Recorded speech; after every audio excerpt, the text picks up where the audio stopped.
Welcome back, movie fans, to another movie review. I went to see Gran Turismo, based on a true story. As a, I love video games, but I don't follow race cars, so I had no idea this was an actual thing.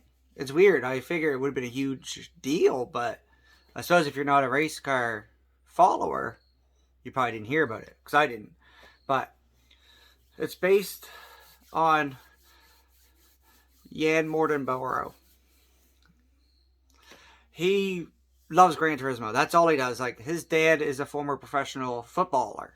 For the uneducated, or not uneducated, I suppose, but if you're not aware, that's soccer in the United Kingdom. So he wants him to follow in his footsteps, but all he wants to do is race. Like, he loves racing, even though technically all he's done is the simulator, right? So Nissan decides to hold a contest where the top, I don't want to call it a video game, because they make a point in the movie to say this is a simulator. So the top players, or whatever you want to call them, in each place qualify, go through tryouts. There's 10 of them.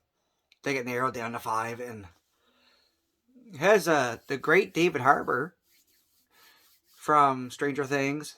The great Orlando Bloom plays the guy that thought of this idea. David Harbour is the guy that trains them. Former race car driver, one of the best. And so obviously, Yan makes it to the top 5 to make it to the next round in the top 5 race. Now, he wins the race, barely.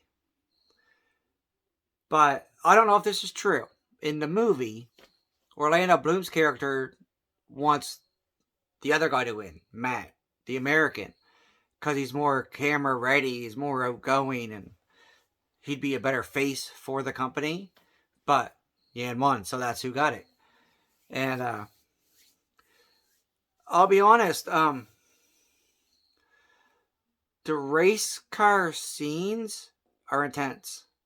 Very well done. There was no CGI for that. Apparently they actually did it. And the real guy, Yan, was the stunt driver for the character. I thought that was pretty neat. But he has to qualify. You can't just jump into the races. You have to get your racing car license by placing at least 4th in one of these 6 races. And I'm glad it's based on a true story. So obviously in real life, you're not going to get it first try. Yeah, I did it, right? It doesn't happen like that. It took him a few times to do it. And he does it. Man, this, his first actual race, like he qualifies, he got his license, he's in his, a freak accident. Completely freak accident. Like, he's going over a hill, and just the way the wind's going, it took the car up. And I don't know if this is true. I just got back from the movie, so I haven't researched it. But his crash killed a spectator, which absolutely devastated him, obviously. He was all banged up and stuff like that. And before I forget, his mom was played by Jerry Halliwell, which you may remember as Ginger Spice from the Spice Girls. And wow, the crash scene was intense, amazing. So yeah, the spectator died. It didn't show that, but they said it. And the entire thing almost gets shut down. Not racing, but his whole thing where he was a gamer that came in. He had to win everybody over. Even his pit crew hated him, which I get, because these guys have been doing this for years. And here's this kid that wins a contest and joins their world. So they're not won over right away. I get that. I understand that completely. But it messes with him bad. Not the fact he was in an accident, the fact someone died. And we also find out that's why David Harbour's character stopped racing. But with him, it was another driver that died. So he said he's never been behind a wheel of a race car since, and he obviously gets back into it.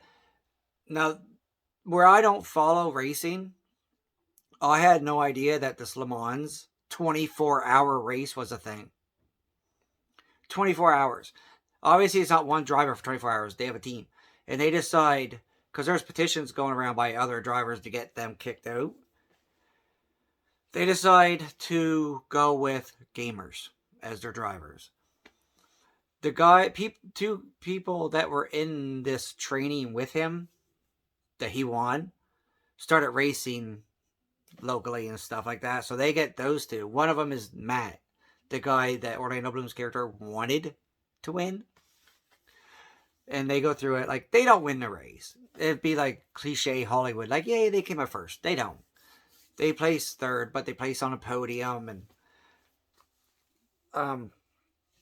there are parts of the movie where I was, like I said, the racing was intense. Really well done. And there was parts, I'm going to give this like 2.5, right? And it picked up. As a guy who doesn't follow racing, I enjoyed it. Now, again, it's not a masterpiece. But I would watch it again. Like, it did start off a little bit slow. It picked up. The racing scenes were tremendous. They get you invested, like, holy. And all he ever wanted to do was race. Ever since he was a kid, and he got to fulfill his dream. So, I thought it was a really good movie. Now, the guy who plays Yan, his name's Archie. I don't remember seeing him in anything else. He did a tremendous job here, and I'll say, like, if given the opportunity and the right roles, I predict big things from this kid. I do. He did a very, very good job. I predict great things for him if given the right opportunities. So,